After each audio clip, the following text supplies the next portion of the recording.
बंधुओं नमस्कार, सत श्री अकाल, प्रणाम। हमारा YouTube चैनल यथार्थ वीडियोज 1473 देखने वाले सभी भाई बहनों का स्वागत है, अभिनंदन है।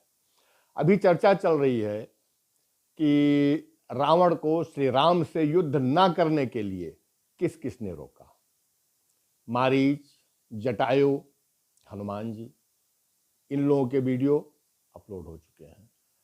आज विभीषण ने भी उनको रोका है।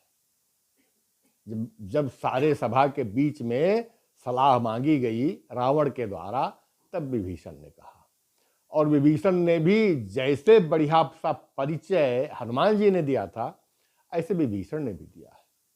महाराज विभीषण ने बताया है कि वो एक साधारण मानव नहीं है, किसी राजा के लड़के मात्र नहीं है।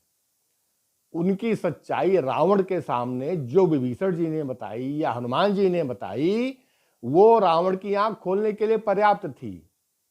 लेकिन आंखें बंद हो तो कोई दिखता नहीं है। कहना सबका काम था, समझाना जिसका काम था उसने समझाया। विभीषण जी ने कहा कि तात राम नहीं नर भूपाला, भुवनेश्वर कालह कर काला। हे तात, राम एक साधारण राजा या मनुष्य नहीं है। भुवनेश्वर कहने का मतलब यह था कि आप ये देख लो, जितनी बड़ी पृथ्वी है, लंका कितना बड़ा है, पिद्दी भर का टापू है चारों ओर समुद्र के बीच में, न इधर का न उधर का, अपनी कोई सीमा नहीं। अगर जल छोड़ दो, वहीं का तो राजा था रावण, और कितने बड़े पृथ्वी का राजा था। हाँ, ये था कि दूसरी जगहों पर अतिक्रमण करके जा करके लड़ाई लड़ी आता था, ज्यादातर जीत जाता था, कहीं कहीं हार भी गया है। ऐसी भी कहानी है, कोई गलत तो है नहीं कि हाँ वो अजय था। तो विभीषण जी ने कहा कि वो भुवनेश्वर है, तुम तो पिद्दी भर के टापू के राजा हो, वो भुवन के ईश्वर हैं। और कालहु कर काला, काल के भी काल हैं। ब्रह्म अनामय अज भगवंता, वो साक्षात ब्रह्म है, उनका कोई नाम नहीं है, अजन्मा है और भगवान है। व्यापक अजित अनादि अनंता, जो व्यापक हैं, जीते और जिनको जीता नहीं जा सकता है, अनादि हैं, अनंत हैं। इतनी सारी खूबियां उनके अंदर हैं, क्योंकि वो ब्रह्म है। गोदिज धेनु देव हितकारी, पृथ्वी के, गाय के, देवताओं की रक्षा के लिए, उनके कल्याण के लिए कृपा सिंधु मानुष तनधारी, वो भगवान जो कृपा के सागर हैं, उन्होंने मनुष्य का शरीर धारण किया है। जनरंजन भंजन खल भ्राता, वेद धर्म रक्षक सुन भ्राता, वो समस्त लोगों के दुखों का नाश करने वाले हैं और वेदों की रक्षा करने वाले हैं। अब वो उपदेश कह लो या प्रार्थना कह लो, विभीषण ने कहा कि हे भाई, तात बयर उत्तज नाइये माथा, उनसे शत्रुता त्याग दो और मस्तक झुका लो उनके सामने। प्रणतारति भंजन रघुनाथा, देहुनाथ प्रभु कहूं बैदेही, और भजहु राम बिन हेत सन्नी। अंत में सुरक्षा तुम्हारी इसमें है कि सीता जी को वापस कर दो और राम जी को भजो, उनकी शरण में चले जाओ। और वो बिना कारण के स्नेह करने वाले हैं, अकारण प्रेम करने वाले राम हैं, तो उनके शरण में ही जाओ। शरण गए प्रभु ताहु न त्यागा, विश्व द्रोह कृत अगजहि लागा। जो विश्वद्रोह के समान अगर किसी ने अपराध किया है और भगवान की शरण में चला गया है, तो भगवान ने उसका भी त्याग नहीं किया। और दैहिक, दैविक, भौतिक, तीनों प्रकार के जो कष्ट संसार में होते हैं, प्रभु का नाम जो है, राम का नाम जो है, तीनों प्रकार के कष्टों से निवारण करने वाला है, तीनों प्रकार के दुख दूर करने वाला है। और वही प्रभु, समझ लो कि राम के रूप में वही ब्रह्म पैदा हुए हैं या सामने आए हैं, प्रकट हो गए हैं। जासु नाम तय त्राप न सावन, स्वयं प्रभु प्रकट जिए रावण। और बार बार प्रार्थना कर रहा हूं, विनती कर रहा हूं, हे रावण, अपना मान मोह सब त्याग कर, वो कौशलाधीश जो है, वो ब्रह्म है, वो राम है, वो भगवान है।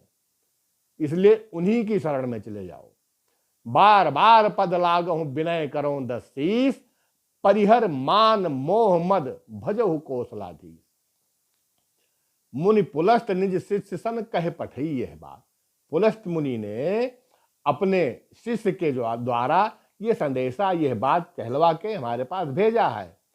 तुरंत समय प्रभु सन कही, इसलिए मैंने तुरंत आपके पास आकर के सुअवसर, अच्छा अवसर देख करके ये बात आपको बताई। इतना कहने के बाद में एक मालवंत जी थे, जो सचिव भी थे, मंत्री थे, और रावण के रिश्ते में नाना लगते थे, बुजुर्ग थे, बड़े थे। मालवंत अति सचिव सयाना, बहुत चतुर थे वो। तासु बचन सुन अति सुख माना। ये सारी विभीषण की बातें सुन करके माल्यवंत जी को बड़ा अच्छा लगा, और उन्होंने कहा कि तात अनुज तो नीति विभूषण, तुम्हारा भाई जो है ये नीति का विभूषण है, इसको सारी नीतियां आती हैं। सो ऊर्ध्व रहो, जो कहत विभीषण, जो विभीषण कह रहा है इसको अपने हृदय में धारण करो, ये सही कह रहा है। और हे तात, चरण पकड़ के हमारा सम्मान राख लो। मैं चरण पकड़ के कहता हूं कि सीता जी को वापस कर दो, राम को दे दो, इसमें जिससे तुम अहित से बच जाओ, तुम्हारा कल्याण रहे और तुम्हारा अहित न हो। तात चरण गहि मांगऊं, राखहु मोर दुलार, सीता देहु राम कहूं, अहित न होए तुम्हार। ये माल्यवंत ने भी उसको समझाया, लेकिन माल्यवंत को भी उसने बहुत बुरा भला कहा, नहीं माना। यहां तक कि रिश्ते का उसने वास्ता दिया कि अगर नाना नहीं होते तो तुम्हारे साथ तुम्हारी बहुत दुर्दशा करी जाती। चलो, ये प्रसंग यहीं तक रहा। अब इसको राधे श्याम जी ने भी बड़े अच्छे ढंग से बताया है। विभीषण ने कहा रावण से कि तुम पंडित हो, महाप्रकांड ज्ञानी तो था ही वो, तुम पंडित हो, तुम शासक हो, तुम राजाओं के राजा हो, शोभायमान है तुम्हें वही जो नीति धर्म मर्यादा हो। तुम वो करो जो नीति के हिसाब से, धर्म के हिसाब से और मर्यादा के हिसाब से हो। तुम उनसे नहीं काल से ही इस समय जूझते हो भाई। पहले तो कूदे ज्वाला में, अब राय पूछते हो भाई। आग में कूद गए, अब सलाह पूछ रहे हो।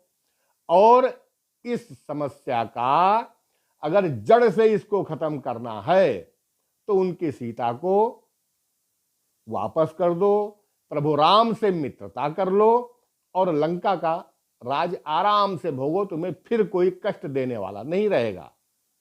जड़ से ही रार मिटाना है, अर्पण कर दो उनकी सीता को, रघुकुल पति से मित्रता बढ़ा, बलवान करो तुम लंका को।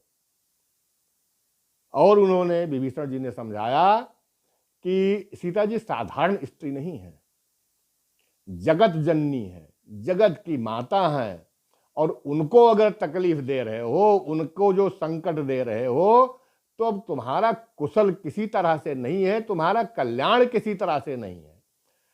शक्ति रूप है जानकी जगदम्मा जगमात, उन्हें त्रास दे अंत है, कुशल नहीं है त्रास। लेकिन वो माना नहीं रावण, सुनता रहा, बुरा भला कहता रहा। और अंत में क्या हुआ भाई, आप लोगों ने एक छोटी सी कहानी पढ़ी होगी या सुनी होगी, बचपन से ही बच्चों को पढ़ाई जाती है। बरसात का महीना था, एक बंदर बैठा ठंडी में कुड़कुड़ा रहा था भाई। वहीं पर पास में एक घोंसला था बया चिड़िया का। वो अपने घोंसले में से झांक रही थी, क्योंकि बरसात के ठंडे पानी का उसके ऊपर कोई असर नहीं होता, वो अपने घोंसले में थी। बंदर जो है वो परेशान था, ठंडी लग रही थी और बरसात का पानी गिर रहा था। तो चिड़िया ने सलाह दिया कि तुम्हारा शरीर जो है मनुष्य के जैसा है, मनुष्य जैसी काया तुम्हें मिले, हाथ पैर हैं तुम्हारे, और तुम 2-4 महीने की बरसात के लिए अपना कहीं ठिकाना, कहीं घर या कहीं रहने का हिसाब नहीं बना सकते हो। बंदर ने उससे तो कोई शिक्षा नहीं लिया, हाँ उसका जो घोंसला था उसको फाड़ के और फेंक दिया। जैसा खुद बेघर का था वैसे ही उस चिड़िया को भी कर दिया। यही स्थिति यहां हुई है। इतनी नीति की, मर्यादा की बातें बताने के बाद में भी रावण ने क्या किया, अब उसको सांस्कृतिक भाषा में और थोड़ा साहित्य की भाषा में कहो तो उन्होंने पद प्रहार किया। सच्चाई ये थी कि विभीषण के इतना कहने के बाद में रावण इतना क्रोधित हुआ कि विभीषण को लतिया के लंका से भगाया है उसने, क्योंकि विभीषण भक्त थे प्रभु राम के, सत्य का साथ उन्होंने दिया था, इसलिए वो शब्द नहीं कहना है, लेकिन आम बोलचाल की भाषा में विभीषण जी का बहुत बड़ा अपमान किया था उसने। तो विभीषण जी तो राम के शरण में गए, रावण माना नहीं। अब इसके बाद में अभी कुछ और लोग हैं जिन्होंने रावण को समझाया है। अभी अंगद जी ने समझाया है, मंदोदरी ने समझाया है, और दूत है उन्होंने बताया है। ये शेष अगले वीडियो में। भाइयों, हमारे चैनल को लाइक, शेयर और सब्सक्राइब करते रहिएगा। धन्यवाद, प्रणाम।